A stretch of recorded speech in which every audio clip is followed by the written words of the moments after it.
Қайырлы күн, құрметті бақ өкілдері және брифингке қатысушылар. Батыс Қазақстан облысы өңірлік коммуникациялар қызметінің ақпараттық алаңдағы кезекті брифингін бастаймыз. Бүгінгі брифингіміздің тақырыбы 1 наурыз дүниежүзілік азаматтық қорғаныс күні жайында. Алаңымызға келген құрметті спикермен таныс болайық. Руслан Исмагилович Шариф, Батыс Қазақстан облысы төтенше жағдайлар департаменті азаматтық қорғаныс басқармасының бастығы.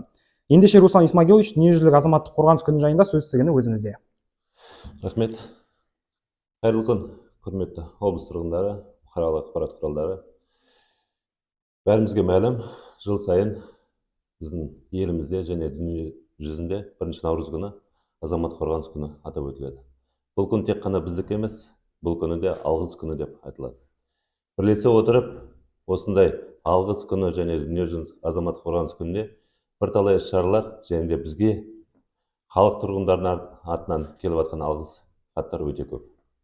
Айта кететін бар болсақ, ең басты мақсатымыз бұл күні облыс халқына біздің төтенше жағдайларда алдын алу және жою жұмыстарына жүргізіп жатқан жұмыстарды басты назарын жеткізе отырып, біздің барлық өрт сөндіру бөлімдерімізде, төтенше жағдай департаменті, жедел құтқару жасағымызда ашық есік күнін ұйымдастырамыз.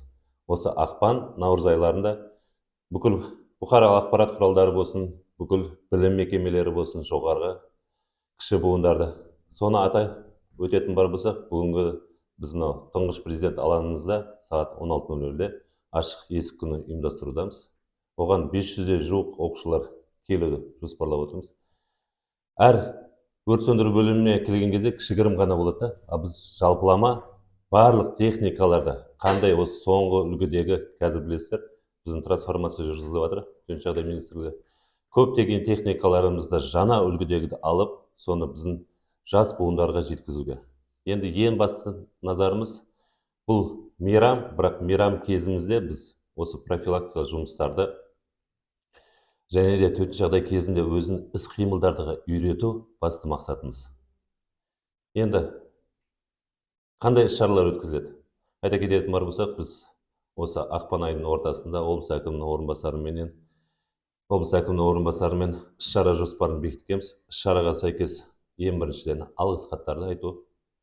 Біз тарапымыздан қандай көмек бізге именно төтенше жағдай департаменті, біз төтенше жағдайларды алдын алу және жоюда жүргізіп жатқан жұмыстарға бізге қол ұшын беріп жатқан волонтерлар бар болсын, басқа да бұқаралық ақпарат құралдары бар болсын, соларға өзі атымыздан алғысымыз жеткізе отырып, екіншіден Қазақстан Республикасы Ішкі істер министрінің 494 бұйрығына сәйкес оқу жаттығулар бар. Сол кіші буыннан бастап жоғарғы буынға шейін және де біздің облыс халқын оқу жаттығуларға жұмылдыра отырып, әртүрлі деңгейде оқу жаттығу. Айта кететін болса, объектілік оқу жаттығу. Әртүрлі деңгейде жылу жүйелер, электр жүйелер істен шыққан кезде қандай іс-шаралар атқару керек, сондай іс-дағдыларды үйретеміз. Одан бөлек өнерінде білеміз, сейсма жаттығулар ұйымдастыру. Бізде 5-6 балға сейсмаға жататындықтан біз сейсма жаттығу. Жалпы облыстық сейсма жаттығуды осы наурыз айының ортасында ұйымдастыруды жоспарлап отырмыз. Ол облыс әкімдікте, қала, аудан әкімдіктерінде, Аманат партиясына, басқа да партияларда және де үлкен ғимараттарда терцияларымызда өткізгенге жоспарлап отырмыз. Бұдан бөлек кішігірім облыс халқының арасында біз пресс-опрос дейміз ғой, пресс-тур, пресс-опрос жасаймыз. Төтенше жағдай дегеніміз не? Төтенше жағдай болған кезде өзіңіз іс-қимылдарды білеміз.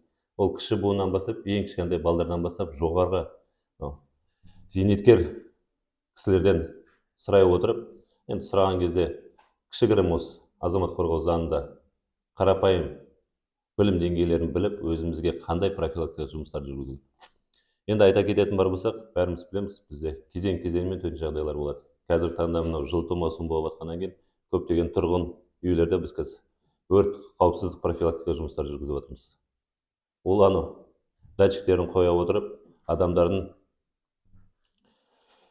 зардап шеккеніне жеткізбейміз. Екіншіден су айдындарында қауіпсіздік деңгейлерін байқап отырсаңыздар, тұрақты түрде күнде профилактикалық жұмыстар мұз айдындарына жүргізіп отырамыз. Ол не үшін? Біздің именно облыс тұрғындарына қандай қарапайым қауіпсіз ережелер бар және өз-өзін су айдындарында қалай ұстап тұру керек екен. Соның бәрін жеткіземіз. Және жалпылама айтқан кезде профилактикалық түсіндірме жұмыстар жүргізген кезде көптеген енді ең басты мақсатымыз төтенше жағдайға алдын алуға және де өзін ұстап тұруға кіші буыннан бастап үйретсек, ол үлкен үйге барып тәжірибелік түрде ғой, оларға әшейін семинар ретінде түсіндіреміз. Балдар қалай тығырамыз, жер сілкінісі болған кезде қай жаққа партаны мынандай өрт болған кезде не істеу керек, біздің воспитательный лицалар тылындап сыртқа шығып шығу керек. Сөйтіп тәжірибелік түрде үйреткен кезде олар үйге барып тамақ ішіп отырған кезде үлкен ас ретінде үлкен ағалары бар, әке шешесі бар, сіздер білесіздер ме деп, сондай бір насихат жұмыстарын және облыс тұрғындарын жалпылама 100% қамтамасыз етуге осындай не істеп отыр. Ең біріншіден айтатын үлкен алғысымыз осындай бұқаралық ақпарат құралдарына, өйткені сіздер болмасақ біз өзіміз профилактика жұмыстарды облыс тұрғындарына жеткізе алмаймыз. Кішігірім терцияға кірсек те біздің, например, 1%, 0,5% халықты қамтамасыз ете аламыз, бірақ бұқаралық ақпарат құралдары арқылы мынандай видеороликтер көрсетіп, осындай түсіндірме жұмыстар жүргізгенде біз хотя бы 10-15% облыс тұрғындарына қауіпсіздік ережелерін түсіндіре отырамыз. Хотелось бы остановиться по Всемирному дню гражданской обороны. Этот день празднуется 1 марта ежегодно вместе с Днем Благодарения. Недаром говорится, наша работа связана с большим риском. Наши подразделения во всех чрезвычайных ситуациях, когда проводят непосредственно тушение пожара, пусть даже на водоемах проведение профилактической работы, свою жизнь ставят в риски. И это от наших жителей области большинство раз возвращается нам словами благодарности. И это выражается нам очень большим. Хотел бы остановиться в истории становления вообще Дня гражданской обороны. День гражданской обороны отмечается по всей республике, не только республика, а также по всему миру.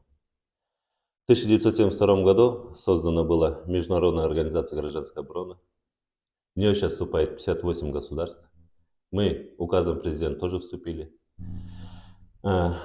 Именно формирование Дня гражданской обороны связано с формированием Международной организации гражданской обороны. Как члены мы непосредственно проводим обменом опытом по предупреждению и ликвидации чрезвычайных ситуаций. Тех или иных рисков.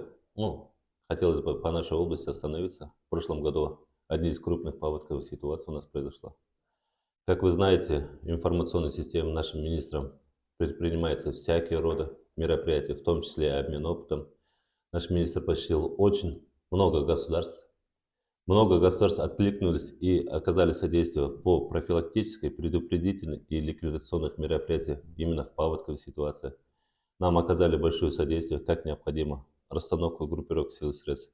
Не только строительство дам, вместе с тем и акцентировалось внимание о том, что необходимо гидропосты нам увеличить.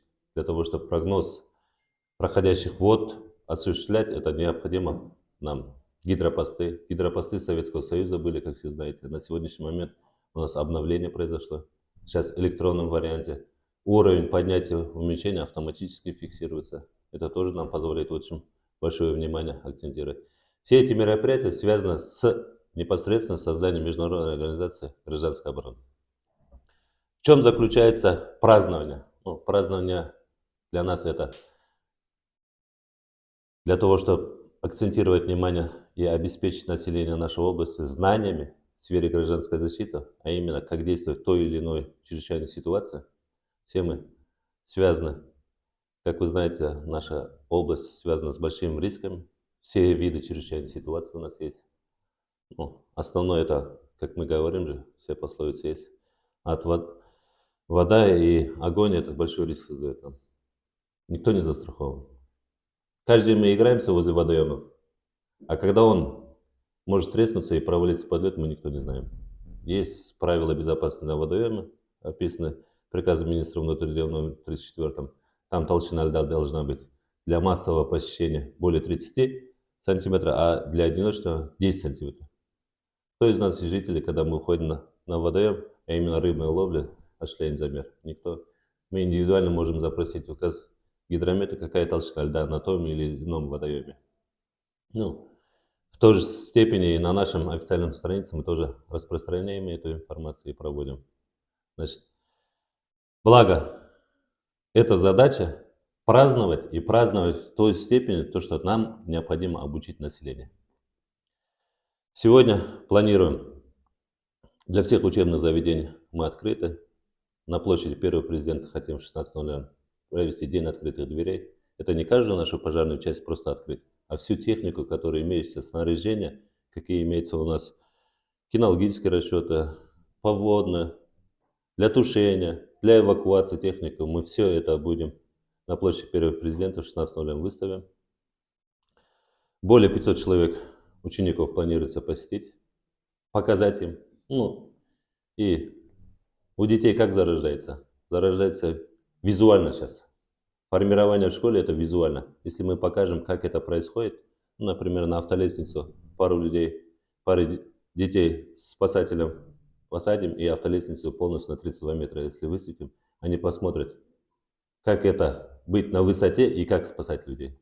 В том числе и средствами массовой информации мы пригласили, их тоже пресс-туры, пресс-анонсы проводим. Основная цель это. И в течение всего марта месяца мы планируем открыть все двери пожарных частей, все двери оперативно-спасательного отряда, в том числе и департамент по чрезвычайной ситуации.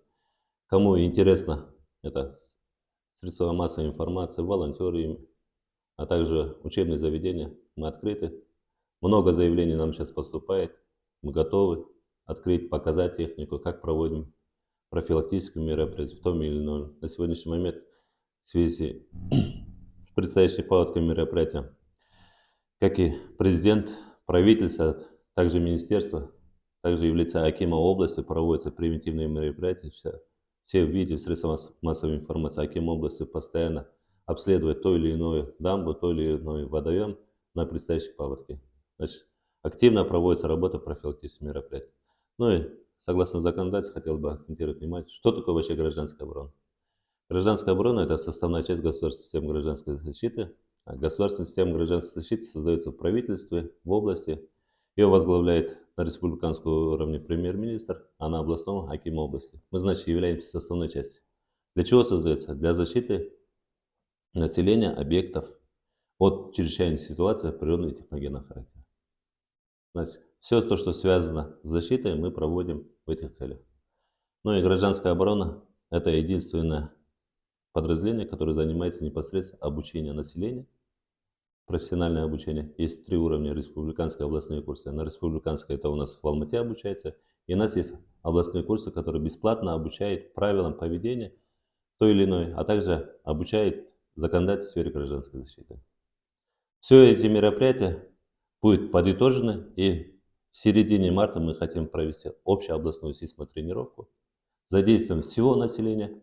Будем информировать и просить, чтобы все население было задействовано. Во-первых, это в административных зданиях, в акиматах области, города и района, в других административных, торгово-развлекательных центрах, а также хотим в этажных домах провести.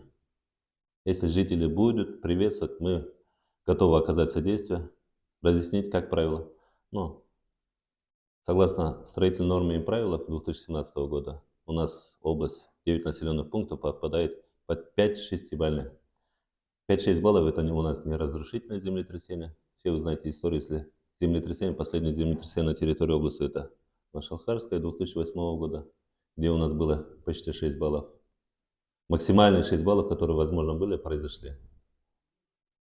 В целях этого подготовки, обучения и правилам действия эти мероприятия у нас предусмотрены в плане.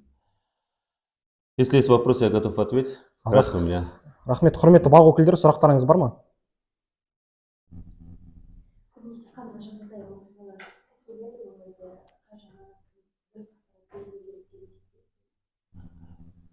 Бұл енді өте күрделі сұрақ.